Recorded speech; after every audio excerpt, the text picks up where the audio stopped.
¿Qué tal? Feliz sábado cuando escuchen este video, ¿verdad? Sea de bendición para cada uno de ustedes. A mí me está tocando preparar este tema precisamente para subirlo al canal en un día sábado. Así que el Señor sea con nosotros y podamos entrar en su reposo. Es el anhelo del Señor, que podamos vivir en su santidad. Bueno, vamos a continuar. Si recuerdan, estamos llevando a cabo una especie de secuencia. Todo inició con el estudio del libro de Hebreos y Apocalipsis, entender su contexto histórico, ¿verdad? Entender que se necesitaba un reavivamiento y una reforma. Bueno, esto fue lo que se presentó en otros videos que podrán ver ahí en el canal, que pueden ir entendiendo. Les recomiendo cuando tengan tiempo que lo vean, y vamos a dar la conclusión precisamente entendiendo ahora el contexto histórico del libro de Apocalipsis. Bueno, para resumir, como ustedes saben, llegó el año 70, ¿verdad? Se llevó a cabo el cumplimiento parcial de Mateo capítulo 24, las palabras del Señor Jesucristo, ¿verdad? Y también citando al profeta Daniel, declaraba que el fin de Jerusalén y de su templo llegaría, y sabemos por la historia que en el año 70 tuvo su cumplimiento. La historia nos muestra que aproximadamente durante este tiempo hubieron sucesos importantes que vamos a tocar aquí, sucesos de importancia en el cristianismo. Muy bien, ¿por qué vamos a poner esto? Porque para este año es donde precisamente, aproximadamente aquí, ¿verdad? Es que se recibe la revelación. La revelación es presentada, ¿verdad? Del libro de Apocalipsis. Pero vamos a entender qué pasa después del año 70 al año 90 con la comunidad cristiana. Vamos a tomar unas citas del libro de Hechos de los Apóstoles y vamos a reflexionar sobre esto, porque había una gran necesidad. Si bien en el año 70, 10 años antes, el Señor manda precisamente el libro de Hebreos, ¿verdad? Y lo levanta Hebreos. A través del Espíritu Santo, el apóstol Pablo escribe y nos da mucha información al respecto, ¿verdad? Aquí también se presenta este libro para que pueda haber un reavivamiento y que pueda haber una reforma. Posteriormente llega el cumplimiento, y solamente los que hicieron caso a las palabras de Dios, que llegaron a entender que para nada era el templo, que las fiestas habían caducado, que todo en torno al sistema ceremonial ya no tenía sentido, porque el verdadero sacrificio, el verdadero sumo sacerdote estaba ministrando ya en el santuario celestial. Y ojo, corrijo, en el video anterior dije el año 34, fue un error, perdón, no sé qué sucedió en mi cabeza, que estuve repitiendo esa fecha. En el año 31 el Señor Jesucristo entró en el santuario celestial, ¿verdad? Comenzó como ministro, como sumo sacerdote, y el Padre lo aceptó como nuestro sumo sacerdote. Llegó al año 70, llega la destrucción de Jerusalén, y nuevamente nos encontramos aquí en esta posición de estos sucesos importantes. Bueno, vamos a avanzar entonces. Miren, ustedes saben la historia del profeta Juan, ¿verdad? Dice que se encontraba precisamente en su aislado hogar. Estaba en condiciones como nunca antes, de estudiar más de cerca las manifestaciones del poder divino. ¿Dónde se encontraba el apóstol Juan? Bueno, ustedes saben que él tuvo que ser llevado a la isla de Patmos. Fue preso, ahí estaba en el Señor, ¿verdad? Y ahí es donde se presenta que pudo entender de más de cerca las manifestaciones del poder divino. Y vamos a entender por qué. Dice, conforme están registradas el libro de la naturaleza y en las páginas de la inspiración. Estas eran las formas que el Señor les mostraría al apóstol Juan del entendimiento acerca precisamente de su poder divino. Dice, para él era motivo de regocijo meditar en la obra de la creación. En la obra de la creación, y adorar al divino arquitecto. En años anteriores sus ojos habían observado colinas cubiertas de bosques, verdes valles, llanuras llenas de frutales, y en las hermosuras de la naturaleza siempre había sido su alegría rastrear la sabiduría y la pericia del Creador. Miren, hermanos, esta era la situación en la que se encontraba ahora el apóstol Juan. Voy a tomar una cita aquí, quizás no la presento acá, ¿verdad? Este es un libro que se titula Historia de la decadencia y caída del Imperio Romano. En este libro nos muestra un poco de historia acerca precisamente del momento de esta parte importante, cuando el libro de Apocalipsis también es mostrado, porque data precisamente que había un ser que dentro del mundo griego era considerado como un erudito. Su nombre, Platón. Dice que este ser comenzó a hablar acerca del logos, acerca de la palabra. Y este hombre comenzó a tergiversar la palabra de Dios. Comenzó mejor dicho, a tener sus propias concepciones del logo que había escuchado del pueblo de Israel. Y al hacer sus propias concepciones, el pueblo judío también fue atraído, ¿verdad? Y eso se presenta en el libro de Hechos, que dice que Esteban tuvo que dialogar incluso con alejandrinos, o sea, con gente que venía de Alejandría, que tuvo la enseñanza platónica. ¿Por qué menciono esto, hermanos? Porque este hombre comenzó a dar un concepto falso del Señor, y de donde surgen diferentes doctrinas que hasta el arrianismo también se fue tocado precisamente por esta filosofía. ¿Qué quiero rescatar aquí, hermanos, de este punto de historia? Quiero rescatar, hermanos, que la iglesia cristiana para este tiempo, después de que había pasado ya el año 70, comenzaba precisamente a amar más la filosofía que a la palabra de Dios. Y cuán diferente era precisamente la actitud de el último de los discípulos, de los 12 discípulos que habían caminado con el Señor. Dice que éste se alegraba en buscar, en encontrar la sabiduría y la pericia del Creador a través de su creación. Cuán diferente era, hermanos. Mientras que el otro exaltaba la mente y la exaltaba como lo mejor que se podía llegar a tener, ¿verdad? Que amaba la filosofía, amaba la sabiduría a través del razonamiento. Este buscaba entender a su Creador a través de lo que puede ser entendido, como lo dice el apóstol Pablo, ¿verdad? En el libro de Romanos se nos muestra precisamente esas declaraciones. El libro de Romanos capítulo 1 verso 16 dice, en el verso 19, porque lo que de Dios se conoce a ellos es manifiesto, dice, porque Dios se lo manifestó, porque las cosas invisibles de Él, su eterna potencia y divinidad, se echan de ver desde la creación del mundo, siendo entendidas por las cosas que son hechas, de modo que son inexcusables. Es decir, que a través de la creación podemos entender su eterno poder, su eterna deidad, podemos entenderlas, hermanos. Y eso era lo que estaba haciendo el apóstol y profeta, entendiendo la sabiduría y la pericia del Creador. Y se encontraba rodeado por escenas que a muchos les hubiese parecido lóbregas. Estaba en Patmos, sin interés, pero para Juan era distinto. Aunque sus alrededores parecían desolados y áridos, el cielo azul se extendía sobre él, era tan brillante y hermoso como el de su amada Jerusalén. Oh, qué tremendo, le recordaba aquellos momentos, ¿verdad? En las desiertas y escarpadas rocas, en los misterios de la profundidad, en las glorias del firmamento, leía importantes lecciones. Cuán diferente la postura, ¿verdad?, de un verdadero cristiano que a través de la creación podía entender al Señor, su maravilloso poder, su maravilloso deidad, su eterno poder. Esto es lo que reflexionaba el apóstol Juan, hermanos.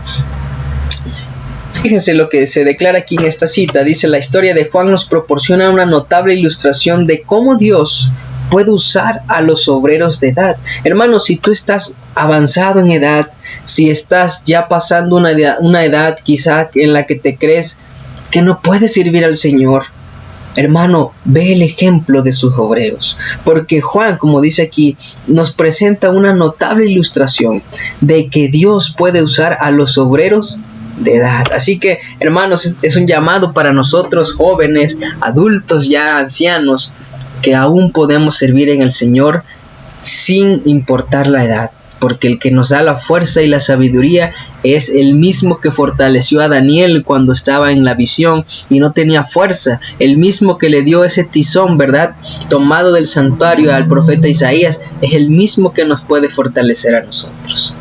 Cuando Juan fue cuando fue desterrado a la isla de Patmos, muchos le consideraban incapaz de continuar en el servicio, como una caña vieja y quebrada. Fíjate, siempre, hermano, siempre será así. El hombre mira lo físico, el hombre mira lo perecedero, pero el Señor ve más allá y todo lo torna bendición. Propensa a caer en cualquier momento. Así lo miraban al Señor, al profeta Juan, ¿verdad? Al apóstol Juan.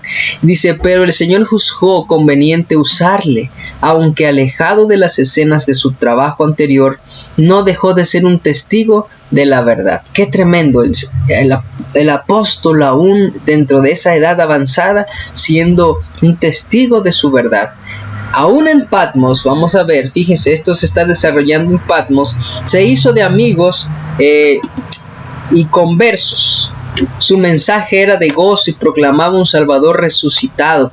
Aún cuando estaba ahí en Patmos, en un lugar que parecía depresivo, parecía que no tenía ganas, pues no habría un fin por el cual estar ahí. No fue así para el apóstol Juan. Él siguió la obra de la predicación y dice que desde lo alto estaba intercediendo por su pueblo. Él ya había entendido, para esta época ya había estudiado quizá las cartas del apóstol Pablo, las cartas a los hebreos, y entendía precisamente que estaba Cristo como sumo sacerdote intercediendo por su pueblo, hasta que regresase para llevarlo consigo. Después que Juan había envejecido en el servicio de su Señor, recibió más comunicaciones del cielo de las que había recibido durante todos los años anteriores de su vida. Está tremendo, hermanos, porque en esta etapa, ¿verdad?, en la cual el apóstol Juan estaba ya más avanzado de edad, Dios en su infinita misericordia lo usa, ¿verdad?,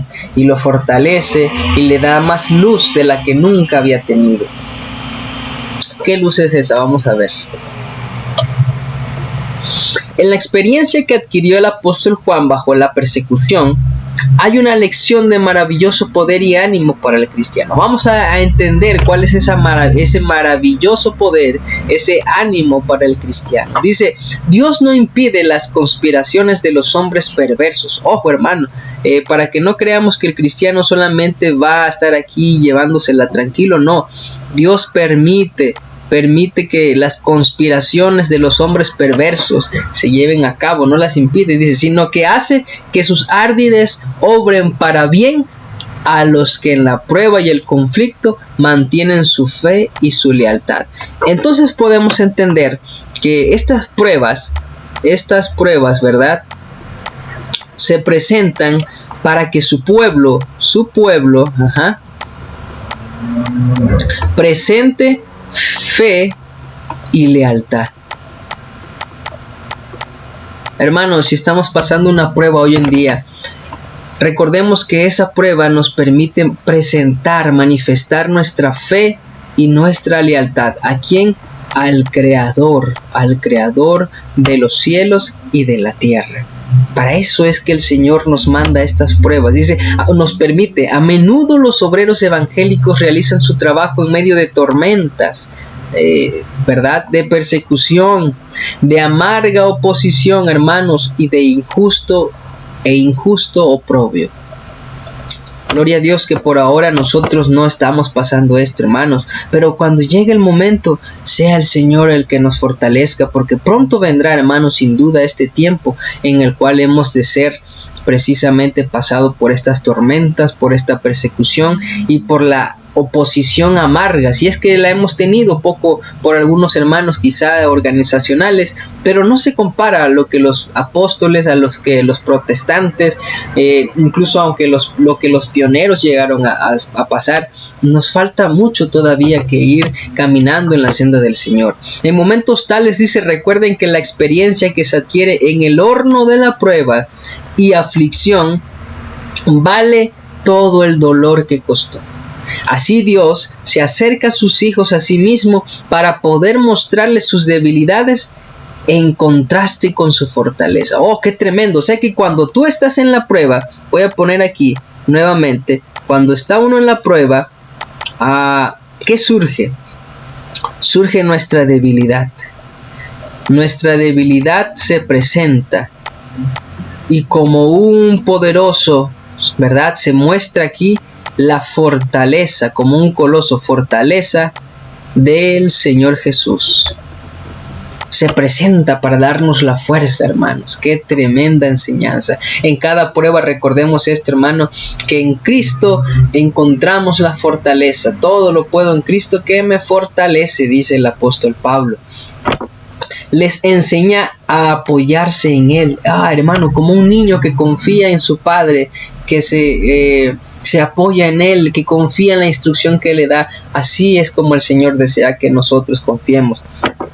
Los prepara, dice, para afrontar emergencias, para ocupar puestos de confianza y para cumplir el gran propósito para el cual les concedió sus poderes. Ese es el proceso, hermanos. Vamos entendiendo aquí porque el apóstol Juan así estaba, ¿verdad? Estaba siendo probado, estaba siendo capacitado por el Señor para que llevase este gran propósito al cual ahora se le iba a conceder. Miren, y aquí viene la parte interesante. En los días de los apóstoles, ¿verdad? Dice que los creyentes cristianos estaban llenos de celo y entusiasmo. Y esto nos recuerda a nosotros cuando salimos de la organización, todos muy celosos, con mucho entusiasmo. Pero vamos a ver qué pasó con este pueblo cristiano. Tan incansablemente trabajaban por su maestro que en un tiempo relativamente corto, a pesar de la terrible oposición, el evangelio del reino se divulgó por todas partes habitadas de la tierra. El celo manifestado en ese tiempo por los seguidores de Jesús fue registrado por la pluma inspirada como estímulo para los creyentes de todas las épocas. De la iglesia de Éfeso, que el Señor Jesús usó como símbolo de la iglesia cristiana de los días apostólicos, el testigo fiel y verdadero declara: los miembros de la iglesia estaban unidos. Miren, esto es lo que pasaba en los tiempos apostólicos. Estaban unidos en sentimiento y en acción, es decir, estaban unánimes. Vamos a poner aquí unánimes. Tiempos apostólicos. En tiempos apostólicos, esta era la condición de la iglesia. Estaba unánime en acción y en sentimiento. El amor a Cristo era la cadena que los unía. ¿Qué los unía aquí a todos? Los unía el amor. El amor los unía, el amor de Cristo. Progresaban en su conocimiento del Señor cada vez más perfecto, y en sus vidas se revelaba el gozo y la paz del Señor Jesucristo. Visitaban a los huérfanos, a las viudas en su aflicción, y pues comprendían que de no hacerlo estarían contradiciendo su profesión y negando a su Redentor. Esta era la condición del amor al prójimo que tenía la iglesia de Cristo en los tiempos apostólicos. Pero miren lo que sucedió, hermanos. Al igual que en el año 31 en adelante, una generación nueva tenía que ser probada. Al igual como les mencionaba en un video anterior, como en la época de ir a tomar a Jerusalén, esa nueva generación que se le daba la oportunidad, creo que dije algo raro ahí, al igual que en el tiempo en el que iban a tomar a la tierra prometida, en la época de Moisés, ¿verdad? Igual que en ese momento una generación nueva tenía que tomar una decisión firme, tenía que hacer propósitos del corazón correctos. Sin embargo, eso no sucedió. Vimos que en el año 60, ¿verdad?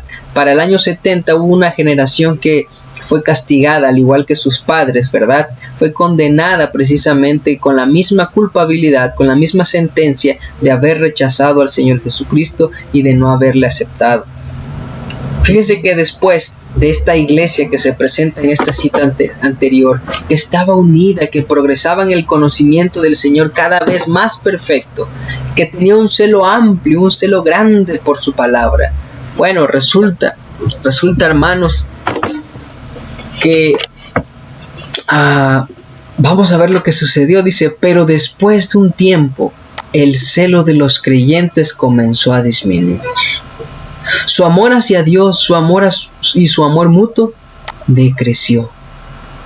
La iglesia comenzó a olvidarse del amor en Cristo y del amor mutuo. El celo que tenía estaba desapareciendo.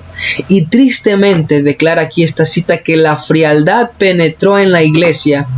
Algunos, dice, no todos, ¿verdad? Siempre hay un pequeño remanente. Se olvidaron de la manera maravillosa en que habían recibido la verdad. Oh, qué tremendo, hermanos. Se olvidaron de esa verdad que habían recibido. La frialdad, la indiferencia, el amor se acababa mientras los otros mencionados previamente crecían. Y mire lo que sucedió con los viejos portaestandartes, con aquellos hombres fieles que habían estado en los puestos de avanzada del Señor, predicando el mensaje, llevando a cabo la obra de la proclamación del Evangelio. La historia nos dice que uno tras otro de los viejos portaestandartes cayeron en su puesto. Fueron muriendo aquella generación que obedecía a nuestro Dios, que entendía el verdadero significado de la palabra. Y tristemente hubo un contraste entre, voy a poner así como dice la cita, los viejos portaestandartes.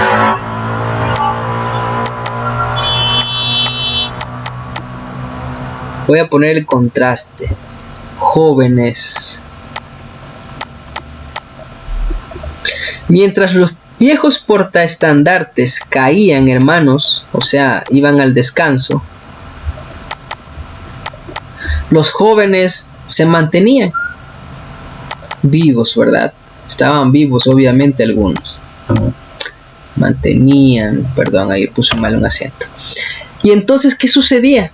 Mientras estos fieles portaestandartes caían de su puesto, mire la actitud de los jóvenes. Estos jóvenes, dice, que podrían haber sobrellevado las cargas de los soldados de vanguardia, de estos soldados que era la sierva del Señor le llama soldados élite, por así decirlo, ¿verdad? De vanguardia. Eran soldados en el Señor que sabían de Dios, habían caminado en el Señor, tenían el poder de Dios para avanzar. Y ahora la generación nueva que debía, hermanos, llevar la carga de estos soldados, que estos deberían ser los siguientes portaestandartes.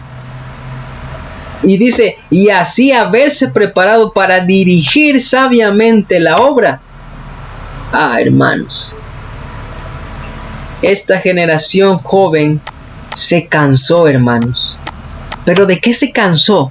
Dice que se cansó de las verdades tan a menudo repetidas. Oh, qué tremendo, hermanos.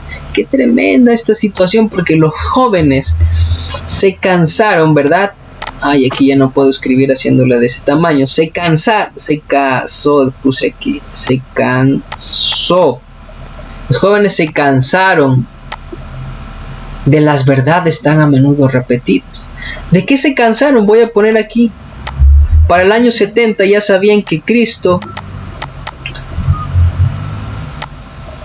era el sumo sacerdote.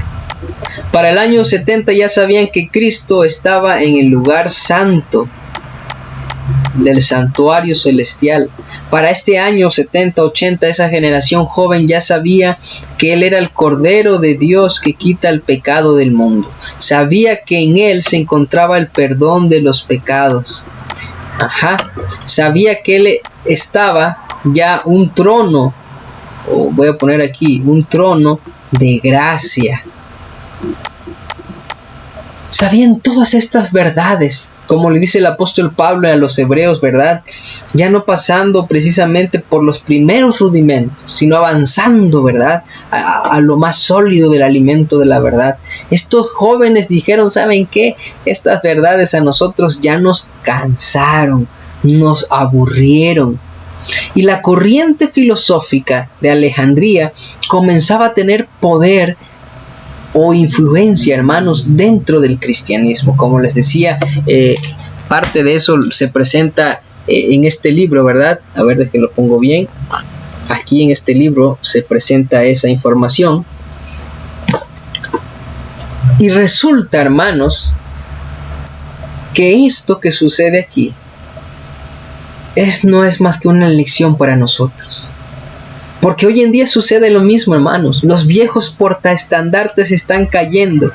Están cayendo en este momento. Muchos fieles portaestandartes están yendo al descanso.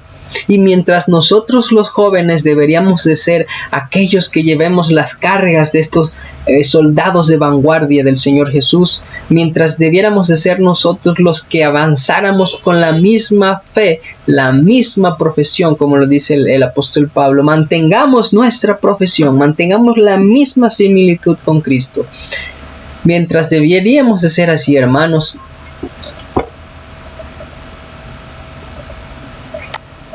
hoy jóvenes, hoy una nueva generación que se cansa de los pilares de la fe, dice en el deseo, ahora en el deseo, su deseo en aquel momento de algo novedoso, queremos escuchar cosas nuevas, que nos sorprendan, ya eso del santuario celestial, del lugar santísimo que estamos viendo en el día de la expiación, no, eso no más. Bueno, así dijo esa generación, dijo, ya no queremos saber nada de esas cosas, no queremos saber nada de que hay un santuario, de que Cristo, queremos saber algo novedoso, queremos saber filosofía como Platón, gran maestro Platón.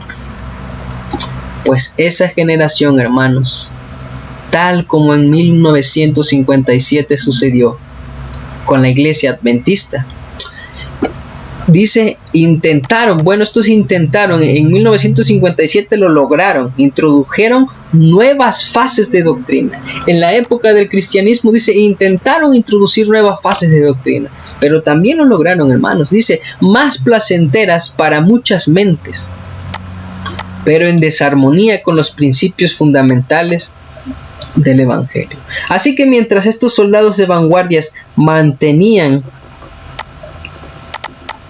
la fe y la palabra, estos jóvenes la pisoteaban. Hermano, ¿no les recuerda un poco a lo que está sucediendo hoy en día dentro del adventismo?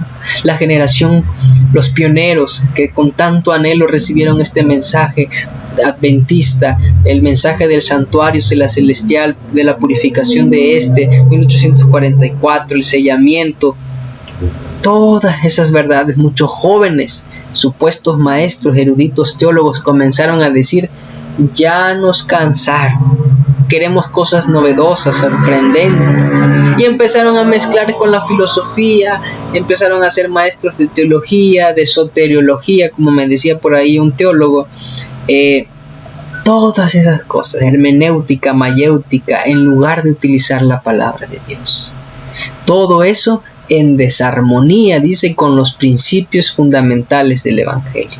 A causa de su confianza en sí mismos, dice, su ceguera espiritual, no pudieron discernir que esos sofismas, hermanos interesantes, como le llama la hermana White, sería causa de que muchos pusieran en duda las experiencias anteriores y así producirían confusión e incredulidad. Qué tremendo, hermanos, porque esta generación tan ciega espiritualmente, ¿verdad?, no entendió que estos sofismas pusieran en duda las experiencias anteriores. Y de ahí que el apóstol Juan también se ve en la necesidad de escribir por inspiración divina, que dice, todo aquel que enseña que Jesucristo no vino en semejanza de carne, tiene el espíritu del anticristo. Eso es lo que decía el apóstol Juan, porque para esa época, hermanos, ya se había levantado otras enseñanzas. Y miren, este libro se los leo rápidamente, lo que se refleja ahí. Miren lo que creían los gnósticos, que era esta filosofía que también ya venía avanzando desde la época de Platón. Miren, esto se venía entendiendo ya desde esa época y fue avanzando. Ellos declaran lo siguiente, dice, conocían Voy a avanzar aquí, dice, educados los gnósticos en la escuela de Platón, acostumbrados al concepto sublime de logos, de la palabra, porque así ese fue el concepto que Platón quiso levantar en su propia filosofía, concibieron rápidamente que el brillante eón o emanación de la divinidad podía asumir la forma externa y la apariencia visible de un mortal, pero pretendían vanamente que las imperfecciones de la materia son incompatibles con la pureza de una sustancia celeste. Mientras la sangre de Cristo todavía humeaba en el monte Calvario, los docentes concibieron la impía y extravagante hipótesis de que, en vez de salir de las entrañas de una virgen, había descendido a las orillas del Jordán en una forma ya perfectamente adulta, que se había impuesto sobre los sentidos de sus enemigos y sus discípulos, y que los ministros de Pilatos habían desperdiciado su ira impotente sobre un fantasma etéreo que pareció morir en la cruz y resucitar a los 3 días. Esto es lo que se decía en la época ya, ¿verdad?, de los apóstoles, y el apóstol Juan en su carta, en su epístola, declara: mira, Cristo vino en semejanza de carne como tú y como yo. Y el apóstol Pablo también no se cansa de decirlo, porque esta enseñanza gnóstica, hermanos, estaba levantándose de Alejandría entre el cristianismo, entre esta edad joven, en esta generación de jóvenes que se cansaron de las verdades que se repetían tan a menudo y se fueron tras las enseñanzas placenteras para sus mentes novedosas, pero que contradecían las experiencias anteriores, producían confusión e incredulidad. Esta era la situación, hermanos, ya después del año 70. Ya ahora no tenían un problema tanto, había persecución y demás, pero había un problema más fuerte, que eran estas falsas enseñanzas que se estaban levantando. Miren cómo sigue diciendo la sierva del Señor. Al insistirse en estas doctrinas de fase y aparecer diferencias, la vista de muchos fue desviada de Jesús. Esto fue lo que produjo, hermanos, estas falsas enseñanzas. Se desvió, se dejó de ver a Jesús como el autor y el consumador de la fe. La discusión de asuntos de doctrina sin importancia, imagínense, y comenzaron a tocarse puntos sin importancia que no tenían que ver con la fe. La contemplación de agradables fábulas como las que le acabo de mencionar, de invención humana, ocuparon el tiempo que debería de haberse dedicado a predicar el Evangelio. Todo lo que había sido la Iglesia Apostólica se estaba perdiendo. Las multitudes que podrían haberse convencido y convertido por la fiel presentación de la verdad quedaban desprevenidas. La piedad menguaba, estaba cayendo, degradándose, y Satanás rápidamente, ¿verdad?, y parecía Satanás estar a punto de dominar a los que se decían seguir a Cristo, hermanos. Qué contexto tremendo es el que se presenta aquí. Voy a ver. Estamos por concluir, hermanos. No quiero espaciarme mucho en el tiempo. Estaban por dejar de seguir a Cristo, hermanos. Estaban por seguir a los pies de Satanás nuevamente. Y la Biblia, ¿verdad?, el libro de Apocalipsis, este último libro, dice que fue en esta hora crítica de la historia de la iglesia, donde los jóvenes pisoteaban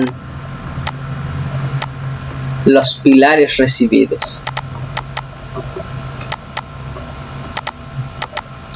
Los jóvenes estaban pisoteando eso, hermanos.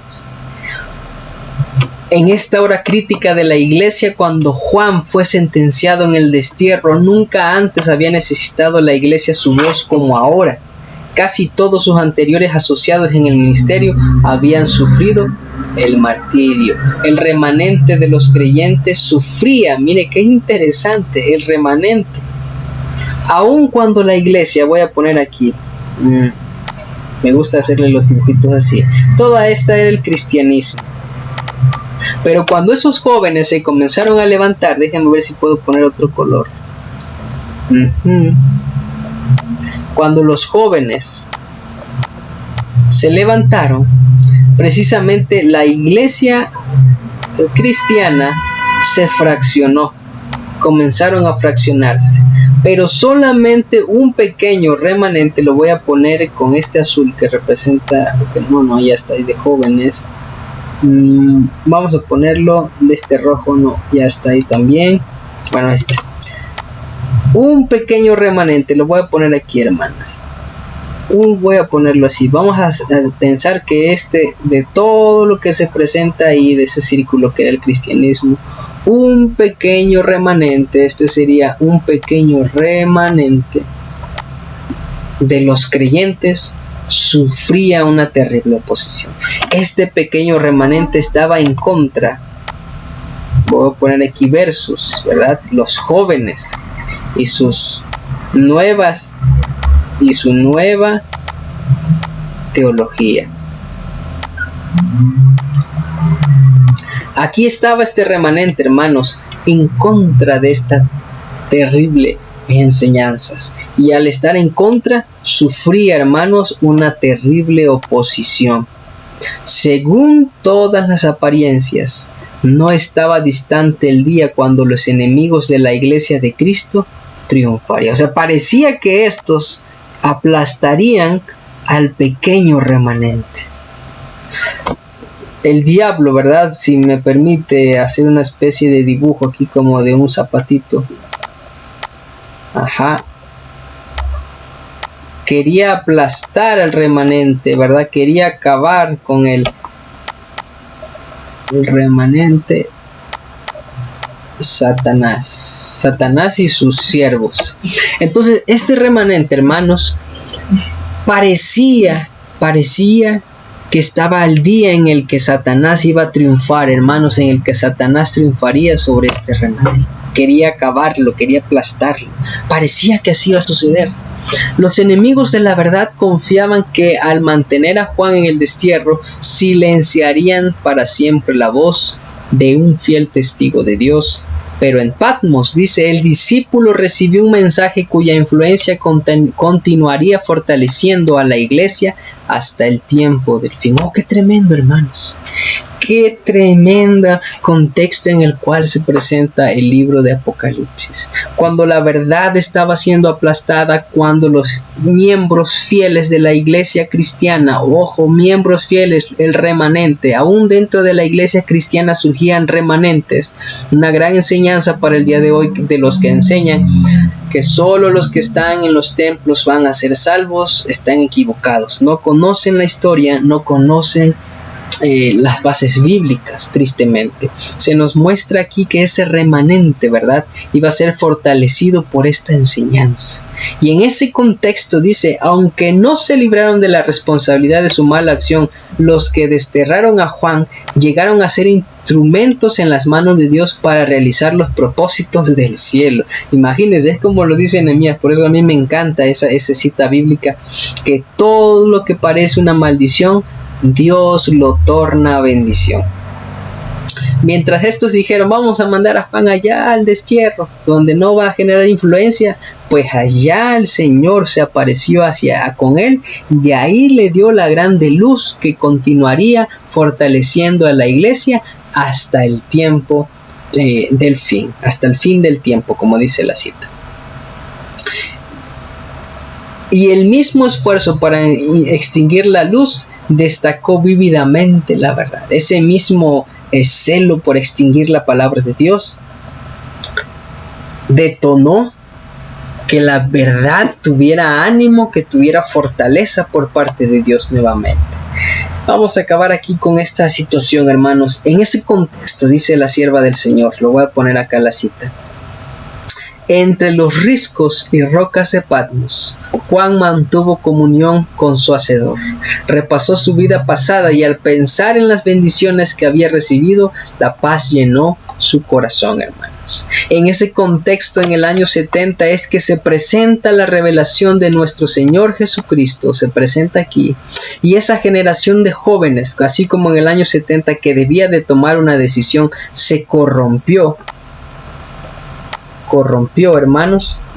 Así esta generación sus pensamientos, ¿verdad?, fueron aplastados por la palabra profética más permanente, a la cual hacemos bien en estar atentos, ¿verdad? Esta generación, mis hermanos, tuvo el deseo de acabar con la verdad, el deseo de acabar con los pilares de la fe. Pero Dios levantó un remanente y levanta en este caso a Juan para enseñar a su pueblo el verdadero entendimiento. Y así como el apóstol Pablo fue instruido por el Espíritu Santo para enseñar grandes verdades a través del libro de Hebreos, el libro de revelación, de la revelación de nuestro Señor Jesucristo, también se levanta precisamente para levantar esas verdades. Por ejemplo, ¿qué verdades se presentan en ambos libros que se comparten? Si recuerdan, en el capítulo 1 se presenta a Cristo como Dios, al Señor Jesús, cosa que no creían. También en el libro de Revelación se presenta en el capítulo 1 esta gran verdad. Se presenta precisamente a Cristo como sumo sacerdote. En el libro de Revelación también se presenta esa grande verdad. En el libro de Hebreos se presenta que hay un santuario celestial.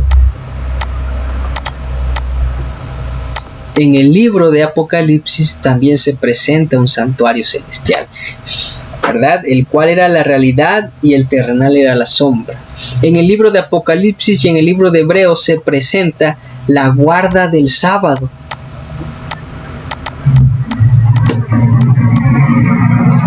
Ambos comparten esta verdad. En el libro de Apocalipsis se presenta también, hermanos, los juicios de Dios que caen sobre los impíos, ¿verdad? Se presenta el sello del Dios vivo. Y se presenta la historia específicamente en el libro de Apocalipsis de la iglesia hasta la venida del Señor Jesucristo. Hermanos, estos dos libros son importantes porque en ambos libros se presenta el mensaje de justificación por la fe, hermanos. Tanto se necesita este mensaje hoy en día dentro del pueblo adventista. La fe obra, hermanos, por el oír y el oír la palabra de Dios, la correcta interpretación de la palabra de Dios. Hermanos, espero les haya servido de mucho este pequeño análisis que se hizo, ¿verdad? Este pequeño estudio en el cual pudimos entender en qué contexto histórico se presenta el libro de Hebreos y en qué contexto se presenta el libro del Señor Jesucristo, su revelación, la revelación o Apocalipsis. Ambos compartían escenarios similares en donde se necesitaba una reforma y un reavivamiento. En ambos se necesitaba que esa generación joven tuviera una disposición para avanzar por fe, como lo hicieron algunos. Pero tristemente, en los mismos tiempos, tanto en el 70 como en el 90, los jóvenes tuvieron una posición en contra de esta verdad. Y hoy, amigo que me escuchas, joven, ¿verdad?, el Señor nos está llamando a que nos mantengamos firmes, a que no estemos buscando temas novedosos, que complazcan nuestras necesidades, nuestras concupiscencias. El Señor está buscando, verdad a jóvenes que mantengan su verdad, que mantengan su firmeza para presentar este evangelio a todo el mundo que perece. Que el Señor les bendiga y que sea con ustedes donde quiera que se encuentren.